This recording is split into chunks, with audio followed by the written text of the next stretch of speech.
तो hello guys, good morning. मैं रोहित एक बार स्वागत करता हूँ फिर से आपका मेरे जुपिटर क्लासेस में। तो गाइस, आज हमारा लेक्चर नंबर 18 रहने वाला है। कल हमने फंडामेंटल राइट्स का पहला पार्ट डिस्कस किया था। उसमें मैंने कुछ आपको फंडामेंटल राइट्स के बारे में बताया था, फंडामेंटल राइट्स क्या है। तो गाइस, पहले वो वीडियो देख लीजिएगा। आज हम पढ़ेंगे फंडामेंटल राइट्स एंड रिट्स। ठीक है, अब रिट्स क्या होती हैं, ये एक इंपॉर्टेंट टॉपिक है गाइस आपका, और ये समझने वाला टॉपिक है। इसका आज पार्ट 2 हम डिस्कस करेंगे यहाँ पे। ठीक है गाइस, तो वीडियो के अंदर तक बने रहिएगा। तो गाइस, ये होती है हमारी daily classes Monday to Friday. तो कल गाइस मैं आपके सामने एग्जैक्ट 10 बजे लाइव आने वाला हूँ, और जिसमें मैं 50 MCQs जो हैं दोनों कंपोनेंट के कवर करने वाला हूँ। पहला लाइव में 10 बजे आपके सामने आऊँगा 50 MCQs लेके। फिर उसके बाद अगला लाइव जो होगा 1 बजे होगा, उसमें भी मैं आपके साथ 50 MCQs जो कंप्यूटर के डिस्कस करने वाला हूँ गाइज। ठीक है, तो कल आपको जरूर क्लास अटेंड करनी है गाइज। तो गाइज, ये होती है हमारी डेली की रूटीन, कोटेशन, लेसन, MCQs। और गाइज, ये है हमारी आज की कोटेशन। बहुत ही खूबसूरत लाइनें लिखी गई है कि कहते हैं कि अच्छी चीजें जो होती हैं कब होती हैं, जब आप अपने आप को नेगेटिविटी से दूर रखते हो, नेगेटिविटी से परे रखते हो। ये नहीं कि हमेशा आप नेगेटिव बातें सोचते रहते हो, यार मेरे से ये सब नहीं होने वाला है, मैं इस चीज को कैसे करूं, हैं मेरे को अंदर से एनर्जी नहीं आती है, मैं क्या करूं, मेरे से चीजें नहीं होती है। जब आपने ये कहना स्टार्ट कर दिया, समझो फिर आपकी लाइफ में अच्छी चीजें होने वाली कभी भी नहीं है। ठीक है गाइज, तो आओ लेक्चर आज का स्टार्ट करते हैं। सबसे पहले जानते हैं कि रिट्स क्या होती हैं। ठीक है, कितने टाइप की होती हैं, इनका स्कोप क्या है। सबसे पहले देखो, हमने कल पढ़ा था कि राइट टू कॉन्स्टिट्यूशनल रेमेडीज पढ़ी थी हमने कल। उसमें क्या होता है कि अगर आपका कोई भी राइट वायलेट होता है तो आप अप्रोच कर सकते हो सुप्रीम कोर्ट में। ठीक है, अब सुप्रीम कोर्ट में अप्रोच करोगे तो किस आर्टिकल के तहत वहां पे इश्यू कर सकते हो, आप अप्रोच कर सकते हो। तो अंडर आर्टिकल 32 के तहत सुप्रीम कोर्ट जो है और high court under article 226 writs को इश्यू कर सकते हैं। कौन सी रिट्स को? Writs of habeas corpus, mandamus, prohibition, certiorari, ठीक है, सर्टोररी एंड कोरंटो। ठीक है गाइस, तो ये 5 किस्म की रिट्स हैं। आपको ये रिट्स याद रखनी है, आगे इनकी मीनिंग बताऊंगा। तो किस किस तरह से इन रिट्स को हम लागू कर सकते हैं, हम नहीं, यानी कि सुप्रीम कोर्ट किस किस तरह से इन रिट को लागू कर सकता है, अगर हमें क्या प्रॉब्लम होगी तो हम कौन से रिट को अप्लाई करेंगे। ठीक है, तो आगे क्या है कि ये जो पार्लियामेंट जो है अंडर आर्टिकल 32 ये किसी भी कोर्ट को एम्पावर कर सकता है कि वो इश्यूज कर सकता है इन रिट्स को, लेकिन अभी तक ऐसा प्रोविजन नहीं बनाया गया है। सिर्फ सुप्रीम कोर्ट और हाई कोर्ट जो है रिट्स को इश्यू कर सकते हैं, और बाकी कोई भी कोर्ट जो है रिट्स को इश्यू नहीं कर सकता है। तो 1950 से पहले क्या था, सिर्फ high court of Calcutta, Bombay and Madras, सिर्फ इनके ही पास पावर थी, वो रिट्स को इश्यू कर सकते थे। लेकिन आर्टिकल 226 अभी एम्पावर करता है जितने भी हाई कोर्ट हैं वो भी इश्यू कर सकते हैं रिट्स को। ठीक है, अब ये रिट्स हमने बारो कहां से की है? इन रिट्स को हमने बारो किया है इंग्लिश लॉ से, जहां पे इनको प्रीरोगेटिव रिट्स बोला जाता था।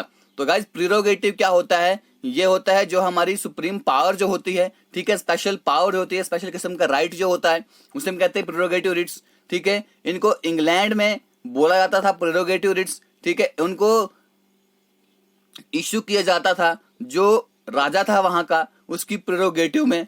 ठीक है, और अभी भी इनको क्या कहा जाता है? फाउंटेन ऑफ द जस्टिस कहा जाता है। ठीक है, फाउंटेन ऑफ द जस्टिस कहा जाता है। याद रखेगा कि रिट्स को आज भी इंग्लैंड में फाउंटेन ऑफ द जस्टिस कहा जाता है।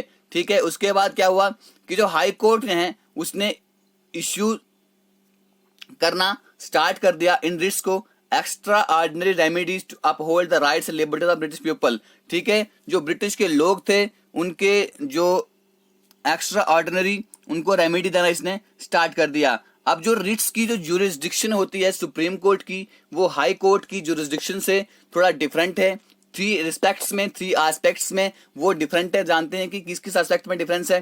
तो गाइस, पहले देखिए, अब सुप्रीम कोर्ट जो है वो इश्यू कर सकता है रिट्स को ओनली फॉर द सिर्फ अगर फंडामेंटल राइट्स को इन्फोर्स करना है, ठीक है, उसके लिए सुप्रीम कोर्ट रिट्स को इशू कर सकता है, जबकि हाई कोर्ट जो है इन रिट्स को ना सिर्फ फंडामेंटल राइट की इन्फोर्समेंट के लिए इशू कर सकता है बल्कि बाकी पर्पस के लिए भी इशू कर सकता है।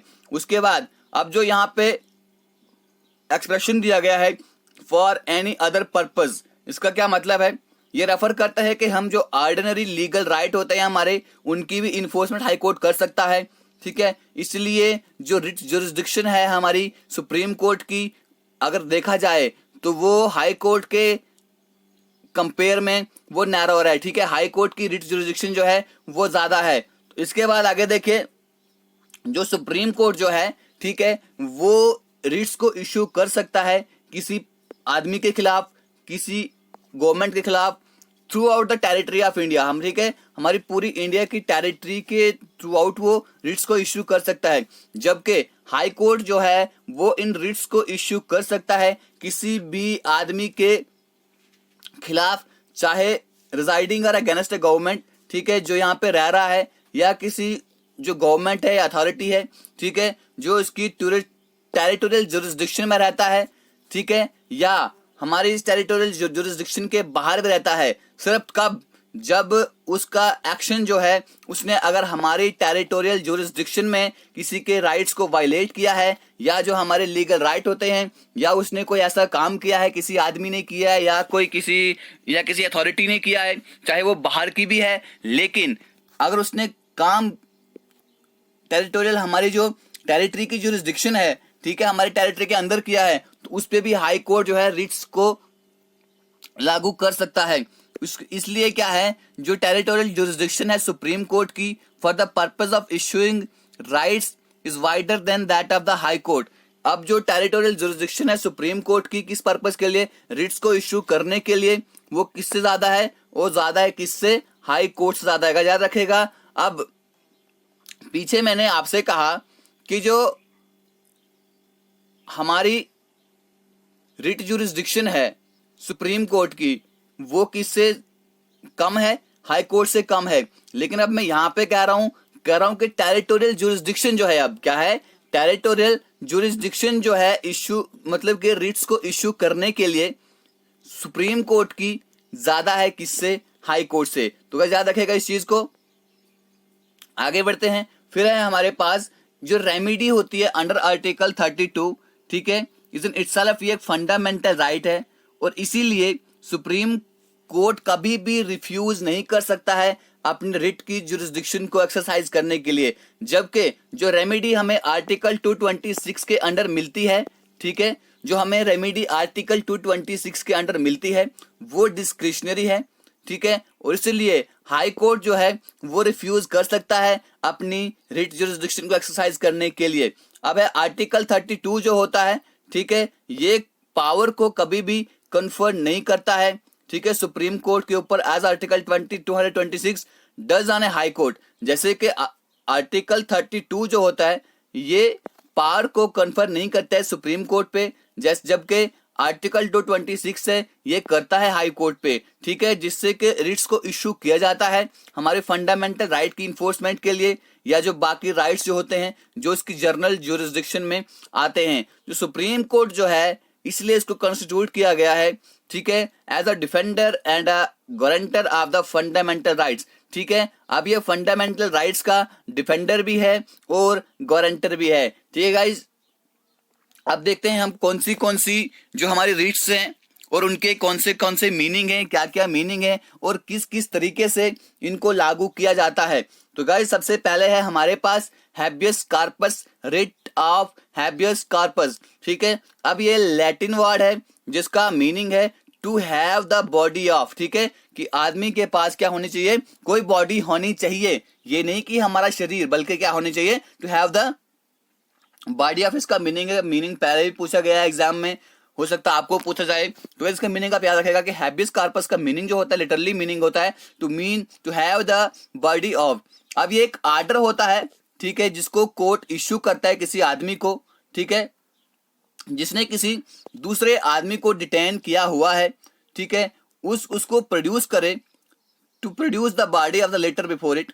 जो जिस आदमी को उसने डिटेन किया है उसको उसके सामने पेश करें, ठीक है। कोर्ट उसके बाद एग्जामाइन करेगा काज and legality of the detention. तो कोर्ट वहां पे अब क्या करेगा, एग्जामाइन करेगा कि हाँ अगर इसको उसने डिटेन किया है उसका कारण क्या था, वो किस लीगैलिटी के बेस पे उसको क्या किया है, डिटेन किया है। अब यहाँ पे क्या हो गया, अब यहाँ पे क्या करेगा, जो डिटेन पर्सन है उसको फ्री करेगा। अगर जो डिटेंशन, अगर उसको वहां पे डिटेंशन जो उसको किया है, उसको जो अरेस्ट किया है, अगर वो इलीगल निकला, ठीक है, अगर वो लीगल तरीके से उसको डिटेन नहीं किया है तो उसको क्या करेगा, सुप्रीम कोर्ट जो है उसको कोर्ट क्या करेगा, उसको फ्री कर देगा, ठीक है। इसलिए रिट जो है ये क्या है, बलवॉक है इंडिविजुअल लिबर्टी के लिए अगेंस्ट आर्बिट्रेरी डिटेंशन, ठीक है। अब जो कोई आदमी जिसको अगर आर्बिट्रेरी ऐसे ही अरेस्ट कर दिया जाता है, किसके बगैर, लीगैलिटी के बगैर, उसका कोई जुर्म ही नहीं है, उसने कोई क्राइम ही नहीं किया है, उसको ऐसे ही क्या कर दिया गया है, ऐसे ही अरेस्ट कर दिया गया है, तो वहां पे रिट ऑफ हैबियस कॉर्पस चलती है। याद रखेगा इस चीज को। अब जो हैबियस कॉर्पस की रिट जो है, ठीक है, इश्यू हो सकती है किसी के भी against, both public authority as well as private individual, चाहे कोई पब्लिक अथॉरिटी है या प्राइवेट इंडिविजुअल है, उन दोनों के खिलाफ ये क्या हो सकती है, इश्यू हो सकती है। अब रिट जो है, अब किसके खिलाफ ये मतलब इश्यू नहीं होती है, जहां पे क्या हो, जहां पे अगर अगर जो डिटेंशन है, ठीक है, किसी को अगर अरेस्ट किया है वो लीगल है, लॉफुल है, कानूनी तरीके से किया है, वहां पे ये इश्यू नहीं होगी, ठीक है। अगर जो प्रोसीडिंग जो है, कंटेम्प्ट ऑफ लेजिस्लेचर ऑफ और ए कोर्ट, अगर किसी ने क्या किया है, हमारे लेजिस्लेचर को या कोर्ट को, ठीक है, कोर्ट की बात को नहीं माना है, कंटेम्प्ट किया है उसका, तो उसको उसके खिलाफ भी ये रिट जो है इश्यू नहीं होती है, ठीक है। उसके बाद detention is by the contempt court, ठीक है। अब क्या है, ये रिट तब भी इश्यू नहीं होगी जिसने क्या किया है, अगर किसी ने जो कंपिटेंट कोर्ट के द्वारा डिटेंशन हुई है तब भी ये रिट इश्यू नहीं होगी, ठीक है। अब उसके बाद ये रिट इश्यू कब नहीं होगी, जब क्या होगी, detention is outside the jurisdiction of the court, जब कोई डिटेंशन अगर कोर्ट की जुरिस्डिक्शन के बाहर होगी उस वक्त भी यहाँ पे ये रिट इश्यू नहीं होती है। अब आगे बढ़ते हैं, फिर है हमारे पास रिट ऑफ मैंडामस, ठीक है। अब रिट ऑफ मैंडामस का लिटरली मीनिंग क्या है, वी कमांड। क्या है मीनिंग इसका गाइस, इसका मीनिंग है वी कमांड। अब ये क्या है, ये कमांड होती है, इसको इश्यू किया जाता है जो कोर्ट होता है, ठीक है, कोर्ट इसको इश्यू करता है, ठीक है, पब्लिक ऑफिशियल के लिए, उसको पूछता है कि उसकी ऑफिशियल ड्यूटी जो है परफॉर्म करता है, ठीक है, दैट ही हैज फेल्ड और रिफ्यूज टू परफॉर्म। अब देखो यहाँ पे क्या होता है, वी कमांड का, अब यहाँ पे रिट ऑफ मैंडामस का क्या मीनिंग है, ये एक कमांड होती है, क्या होती है, कमांड होती है जिसको कोर्ट जो है किसी पब्लिक ऑफिशियल के अगेंस्ट, किसी पब्लिक ऑफिशियल को पूछता है क्या वो अपनी ऑफिशियल ड्यूटी को परफॉर्म कर रहा है, ठीक है। अगर देखो वो अपनी जब किसी ऑफिशियल ड्यूटी को परफॉर्म नहीं कर रहा होता है, उस पे ये रिट इश्यू होती है, ठीक है। और ये रिट इश्यू किसी जो पब्लिक बॉडी जो है, ठीक है, उसके अगेंस्ट भी होती है, किसी कॉरपोरेशन के अगेंस्ट भी होती है, या कोई इंफीरियर कोर्ट है उसके अगेंस्ट भी होती है, या कोई ट्रिब्यूनल जो है, स्पेशल कोर्ट जो बनाया जाता है उसके खिलाफ भी होती है, और government for the same purpose, ठीक है। अगर गवर्नमेंट भी अपना जो है ऑफिशियल ड्यूटी को परफॉर्म नहीं कर रही है, ठीक है, या वो कह रही है कि मैं अपना काम नहीं करूंगा, उसके खिलाफ भी जो है रिट ऑफ मैंडामस क्या होती है, इश्यू होती है। उसके बाद अब रिट ऑफ मैंडामस कब इश्यू नहीं होती है वो भी यहाँ पे देखते हैं, किसी प्राइवेट इंडिविजुअल या बॉडी जो होगी उसके खिलाफ नहीं होगी, ठीक है। अब अगर किसी को डिपार्टमेंटल इंस्ट्रक्शन को एनफोर्स करना है, ठीक है, जिसके पास स्टैट्यूटरी फोर्स नहीं है उसके खिलाफ भी नहीं होगी। जब ड्यूटी जो होगी क्या होगी, डिस्क्रिशनरी होगी, यानी कि अगर ड्यूटी मैंडेटरी नहीं होगी उस वक्त भी ये इश्यू नहीं होगी, ठीक है। उसके बाद to enforce a contractual obligation, अगर जो कॉन्ट्रैक्चुअल ओब्लिगेशन को एनफोर्स करना है उसके मतलब तब भी नहीं होती है। उसके बाद अगर जो हमारा प्रेसिडेंट ऑफ इंडिया जो है या सेक्रेटरी गवर्नर जो है उनके अगेंस्ट भी रिट ऑफ मैंडामस नहीं होती है। याद रखेगा, प्रेसिडेंट ऑफ इंडिया और गवर्नर के अगेंस्ट भी रिट ऑफ मैंडामस नहीं होती है, चाहे वो ऑफिशियल ड्यूटी परफॉर्म करें या ना करें, ठीक है। अगेंस्ट द चीफ जस्टिस और high court acting in a judicial capacity, ठीक है, जो चीफ जस्टिस है हाई कोर्ट का जो चीफ जस्टिस है उसके अगेंस्ट भी रिट जो है ये इश्यू नहीं होती है, ठीक है, जो एक्ट कर रहा है। ठीक है, अब आगे बढ़ते हैं। रिट ऑफ प्रोहिबिशन है। अब प्रोहिबिशन की रिट क्या होती है, इसका मीनिंग होता है टू फॉरबिड करना। अब यहाँ पे देखो, अब ये इश्यू कब होती है, जो हायर कोर्ट है उससे लोअर कोर्ट के ऊपर या जो ट्रिब्यूनल स्पेशल कोर्ट बनाए जाते हैं, ठीक है, उनके ऊपर जो है हायर कोर्ट इस इश्यू को, इस रिट को इश्यू करता है to prevent the latter from exceeding its jurisdiction. जो अब लोअर कोर्ट है या ट्रिब्यूनल जो है वो अपनी जुरिस्डिक्शन को, जो उनकी अहाता है, जो उनका हद है, उसको वो एक्सीड ना करें, ठीक है, या जो जुरिस्डिक्शन को असर ना कर दें, यानी कि वो वाला काम ना कर दें जो उनके जुरिस्डिक्शन में नहीं आता है। ठीक है, तो हाई कोर्ट, जो हायर कोर्ट जो होते हैं वो लोअर कोर्ट पे इस जुरिस्डिक्शन को इश्यू करते हैं, इस रिट को इश्यू करते हैं। इसलिए मैंडेमस जो है वो क्या करता है, डायरेक्ट एक्टिविटी करता है, the prohibition directs in activity. ठीक है, अब मैंडेमस की तरह, जैसे मैंडेमस जो है वो एक्टिविटी, यहाँ पे एक्टिविटी को डायरेक्ट करता है, लेकिन प्रोहिबिशन जो है यहाँ पे इन एक्टिविटी को डायरेक्ट करता है। अब जो प्रोहिबिशन की रिट है ये सिर्फ जुडिशियल और क्वाजी जुडिशियल अथॉरिटी के अगेंस्ट ही इश्यू हो सकती है। ठीक है, यानी कि प्रोहिबिशन जो है ये सिर्फ, यानी कि आपको प्रोहिबिट नहीं करना है, सिंपल सी बात है, यानी कि जो लोअर कोर्ट है उनको अपने जुरिस्डिक्शन को क्रॉस नहीं करना है, उसको एक्सीड नहीं करना है। ठीक है, अब याद रखेगा प्रोहिबिशन सिर्फ जो है ये सिर्फ जुडिशियल और क्वाजी जुडिशियल अथॉरिटीज के अगेंस्ट ही इशू की जा सकती है। ठीक है, ये किसी एडमिनिस्ट्रेटिव अथॉरिटी के खिलाफ इशू नहीं होती है, लेजिस्लेटिव बॉडी के अगेंस्ट इशू नहीं होती है, या कोई प्राइवेट इंडिविजुअल है या कोई प्राइवेट बॉडी है उनके against writ of prohibition issue नहीं होती है। तो गाइस आगे बढ़ते हैं, फिर है हमारे पास रिट ऑफ सर्टियोररी। ठीक है, इसका लिटरल सेंस में मीनिंग देखें, टू बी सर्टिफाइड और टू बी इन्फॉर्म। ठीक है, सर्टिफाइड होना या इन्फॉर्म होना। अब ये हायर कोर्ट जो है लोअर कोर्ट को इश्यू करता है या ट्रिब्यूनल को इश्यू करता है, इधर to transfer a case pending with the latter to itself और to squash the order of the latter in the case. अब देखो इसका मीनिंग क्या है कि जो हायर कोर्ट जो है लोअर कोर्ट को या ट्रिब्यूनल को यहाँ पे इश्यू करता है इस रिट को, यानी कि सर्टियोररी रिट को इश्यू करता है, उसको कहता है या वो जो उसके पास केस पेंडिंग है उसको ट्रांसफर कर दे। ठीक है, उसको ट्रांसफर कर दे या खुद ही इसको स्क्वैश कर दे। ठीक है, आगे ये इश्यू की जाती है किस ग्राउंड पे, ऑफ एक्सेस ऑफ जुरिस्डिक्शन और लैक ऑफ जुरिस्डिक्शन और एरर ऑफ लॉ। देखो अब ये सर्टियोररी रिट जो है इसको इश्यू कब किया जाता है, अगर हमारी जो जुरिस्डिक्शन है उसकी एक्सेस हो गई है। ठीक है, यानी कि अब और जुरिस्डिक्शन के बाहर चले गए हैं, यानी कि लोअर कोर्ट जो है जुरिस्डिक्शन के बाहर चला गया है, या उसके पास वो जुरिस्डिक्शन है ही नहीं, या उसने क्या किया है, उसने लॉ में एरर किया है, उस वक्त भी ये रिट इश्यू की जाएगी। इसी तरह इसलिए क्या होता है प्रोहिबिशन की तरह, ठीक है, प्रोहिबिशन क्या है, डायरेक्ट करता है इनएक्टिविटी को। अभी मैंने पीछे कहा आपको एक्टिविटी को डायरेक्ट करता है, देखिए एक बार फिर से देख लेते हैं कि प्रोहिबिशन जो है डायरेक्ट करता है इनएक्टिविटी को। तो अब यहाँ पे क्या होता है, सर्टियोररी में क्या होता है, प्रोहिबिशन की तरह जो सिर्फ क्या है प्रिवेंटिव है, सर्टियोररी क्या है, ये प्रिवेंटिव भी है और क्यूरेटिव भी है। ठीक है, अब यहाँ पे क्या होगा, प्रोहिबिशन में क्या होगा, सिर्फ बताएगा लोअर कोर्ट को कि आपको ये सिर्फ एक्सीड नहीं करना है। ठीक है, अब यहाँ पे क्या बोलेगा, अगर उन्होंने कोई गलती कर दी उनको बोलेगा, हायर कोर्ट बोलेगा कि ये सारे केस आप मुझे ट्रांसफर कर दो, इन केस को मैं खुद ही संभाल लूंगा। ठीक है, अब क्या है, previously the writ of certiorari could be issued only against judicial causes judicial authorities and not against administrative authorities.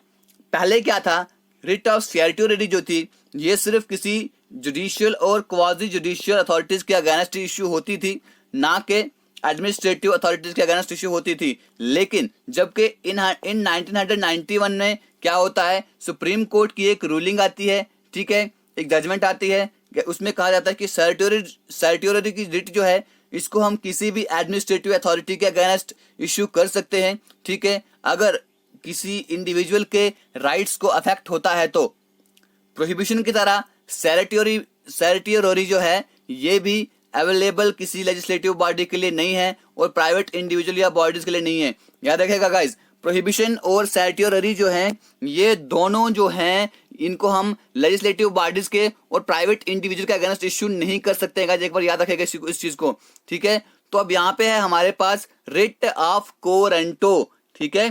Quo रेंटो writ का क्या मीनिंग होता है, ठीक है। इसको अगर लिटरल सेंस में हम देखें तो इसका मीनिंग है गाइस कि बाय व्हाट अथॉरिटी और वारंट, आपके पास कौन सी अथॉरिटी से आए हो, क्या वारंट है आपके पास, ठीक है। अब ये कोर्ट के जरिए इश्यू किया जाता है to inquire into the legality of the claim of person to public office.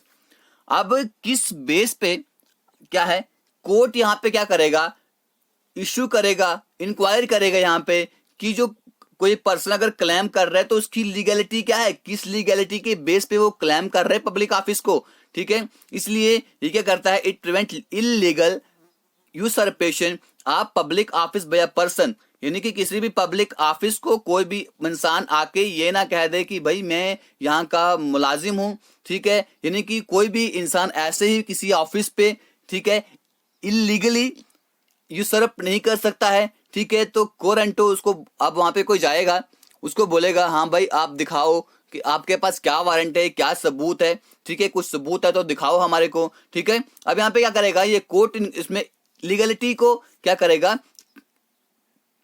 Inquire करेगा।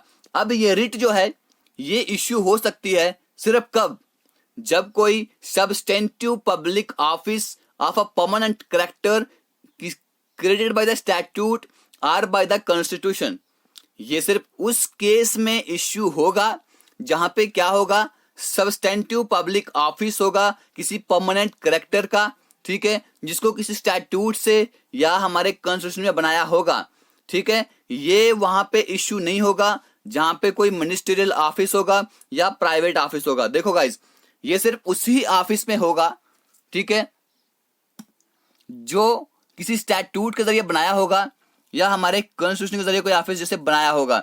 आगे जो हमारी 4 रिट है उनकी तरह नहीं, this can be sought by an interested person and not necessarily by the aggrieved person, ठीक है। अब यहाँ पे क्या है, ये रिट जो है जो इंटरेस्टेड पर्सन है वही सॉट कर सकता है, ये जरूरी नहीं है कि जो एग्रीव्ड पर्सन है वही इस रिट को क्या करे, आगे इस रिट को इश्यू करवा सके।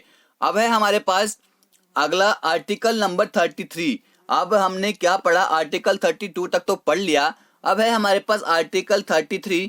अब आर्टिकल 33 में क्या है, आर्म्ड फोर्सेस और फंडामेंटल राइट्स, ठीक है, इन दोनों के बीच में क्या है मैं आपको बताना चाहता हूं। यहाँ पे देखिएगा, आर्टिकल 33 क्या एम्पावर करता है, पार्लियामेंट को पावर देता है कि वो क्या कर सकता है, रिस्ट्रिक्ट कर सकता है या एब्रोगेट कर सकता है क्या, fundamental right of the members of the armed forces, paramilitary forces, police forces, intelligence agencies, analogous forces, ठीक है।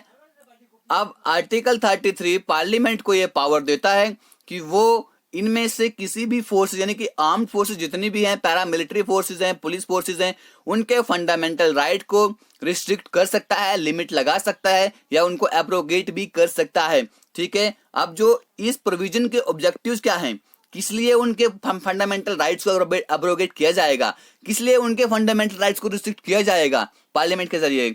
अब इसका प्रोविजन यह है, ऑब्जेक्टिव इस प्रोविजन का यह है कि is to ensure the proper discharge, कि वो क्या करें, ये इंश्योर करेगा ये प्रोविजन कि वो प्रॉपर डिस्चार्ज करें उनकी ड्यूटीज को, ठीक है, and the maintenance of discipline among them, और एक क्या हो, उनके एक यहाँ पे डिसिप्लिन मेंटेन हो, ठीक है। डिसिप्लिन को मेंटेन करने के लिए आर्म्ड फोर्स और फंडामेंटल राइट्स जो होते हैं, यहाँ पे आर्टिकल 33 पार्लियामेंट को ये पावर करता है कि वो उनकी फंडामेंटल राइट्स को रिस्ट्रिक्ट करें। क्यों रिस्ट्रिक्ट करें, ताकि वो अपनी ड्यूटीज को अच्छे से परफॉर्म कर पाएं और उनके बीच में एक डिसिप्लिन रख पाएं, ठीक है। अब यहाँ पे क्या होता है, पावर जो होती है यहाँ पे कानून बनाने के अंदर आर्टिकल 33, ठीक है, ये सिर्फ पार्लियामेंट को ही दी गई है, ना कि स्टेट लेजिस्लेचर को, याद रखेगा। आर्टिकल 33 के अंडर जो पावर जो है वो सिर्फ पार्लियामेंट को ही दी गई है, ना कि स्टेट लेजिस्लेचर को पावर दी गई है। ठीक है, कोई भी अगर कोई लॉ बनाया गया है पार्लियामेंट के द्वारा, ठीक है, वो किसी भी कोर्ट में चैलेंज नहीं हो सकता है on the ground of contravention of any of the fundamental right. अगर फंडामेंटल राइट्स की यहाँ पे कंट्रावेंशन होती है तो तब भी ये चैलेंज नहीं होगा। कब? जब आर्टिकल 33 के अंडर पैरामिलिट्री फोर्सेस के लिए, आर्म्ड फोर्सेस के लिए कोई लॉ बनाया गया है। अकॉर्डिंगली क्या होता है कि इसके मुताबिक क्या होता है, जो पार्लियामेंट ने अनेक्ट किया था, army act 1950, navy act 1950, air force act 1950, police forces यानी कि restriction of rights act 1966, border security act, मतलब इन सब एक्ट के तहत ये सब किया जाता है। अब क्या है, ये रिस्ट्रिक्शन इम्पोज करते हैं उनकी, वो ज्यादा आपने कभी देखा है कि कोई आर्मी वाला आके सीधा बोलता है कि हाँ भाई आगे अभी किस देश में ये हो रहा है, हमें ये करना चाहिए, वो करना चाहिए। उनको स्पीच पे क्या होता है, उनकी फ्रीडम ऑफ स्पीच पे क्या है, रिस्ट्रिक्शन लगा है, वो इकट्ठा नहीं हो सकते हैं कहीं बाहर। ठीक है, अब उसके बाद क्या है, right to be member of the किसी ट्रेड यूनियन के मेंबर या पॉलिटिकल एसोसिएशन के मेंबर आपने कभी देखे हैं होते हैं? वो बिल्कुल नहीं होते हैं। Right to communicate with the press, क्या वो कभी देखा है किसी उन्होंने प्रेस के आके सामने कभी कुछ बोला है? नहीं बोला है। राइट टू अटेंड, क्या आपने कभी देखा है कि वो पब्लिक मीटिंग कहीं अटेंड करते हैं? नहीं करते हैं। या आपने कहीं देखा है जब कहीं डिमॉन्स्ट्रेशन होती है, ठीक है, हड़ताल वगैरह में, कहीं आपने उनको देखा है? बिल्कुल भी नहीं देखा है। अब क्यों नहीं देखा है? क्योंकि उन पे इन फंडामेंटल राइट्स की क्या होती है गाइस, रिस्ट्रिक्शन होती है। आई होप कि आपको अभी समझ आ गया होगा। तो आगे बढ़ते हैं आर्टिकल 34 की तरफ। अब यहाँ पे क्या है, martial law and fundamental rights. अब मार्शल लॉ क्या है, अब ये पढ़ते हैं। यहाँ पे आर्टिकल 34 हमें प्रोवाइड करता है फंडामेंटल राइट की रिस्ट्रिक्शन के लिए, जब while martial law is in force in any area within the territory of India। अब आर्टिकल 34 के अंडर क्या होता है कि फंडामेंटल राइट्स की रिस्ट्रिक्शन होती है। जब क्या होता है, मार्शल लॉ किसी एरिया में या किसी टेरिटरी में क्या हो, लागू हो, उस वक्त फंडामेंटल राइट्स की रिस्ट्रिक्शन होती है अंडर आर्टिकल 34 का, याद रखिएगा। अब यहाँ पे क्या है, एम्पावर करता है पार्लियामेंट को, इंडेमनीफाई कर सकता है किसी भी गवर्नमेंट सर्वेंट को या किसी भी पर्सन को किसी भी एक्ट के लिए done by him in connection with the maintenance और restoration of order in an area where martial law was in force. ये पार्लियामेंट को पावर देता है कि वो किसी भी गवर्नमेंट सर्वेंट को या किसी भी पर्सन को जो उसने काम किया है किसके रिलेटेड, अगर उसने यहाँ पे रिस्टोरेशन के लिए या मेंटेनेंस को, ऑर्डर को मेंटेन करने के लिए क्या किया है, कोई काम किया है जहां पे मार्शल लॉ जो है वहां पे लागू है। The parliament can also, parliament क्या कर सकता है, यहाँ पे किसी भी सेंटेंस को, जो सेंटेंस पास किया गया उसको वैलिडेट कर सकता है। ठीक है, punishment inflicted for future ordered और other act done under martial law in such area. ठीक है, पार्लियामेंट जो है यहाँ पे उस चीज को क्या कर सकता है, वैलिडेट कर सकता है। अब आगे बढ़ते हैं, तो आगे क्या है कि अब ये एक्ट जो है,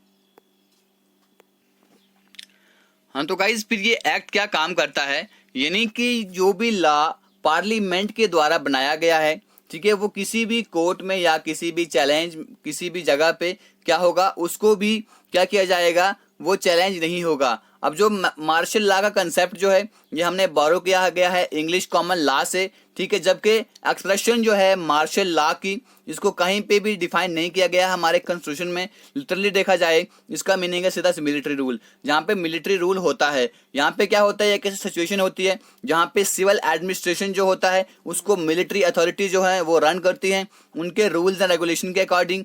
ठीक है, वो फ्रेम्ड आउटसाइड द, वो ऑर्डिनरी लॉ के आउटसाइड उसको फ्रेम किया जाता है। तो गाइस अभी कुछ क्वेश्चन है आपको, इनके आंसर्स आपको देने हैं। पहला क्वेश्चन है, which of the following can impose reasonable restriction on the fundamental rights of the Indian citizen. अब इनमें से कौन सी चीज जो है जो एक रीजनेबल रिस्ट्रिक्शन लगाती है हमारे इंडियन सिटीजन के फंडामेंटल राइट्स के ऊपर?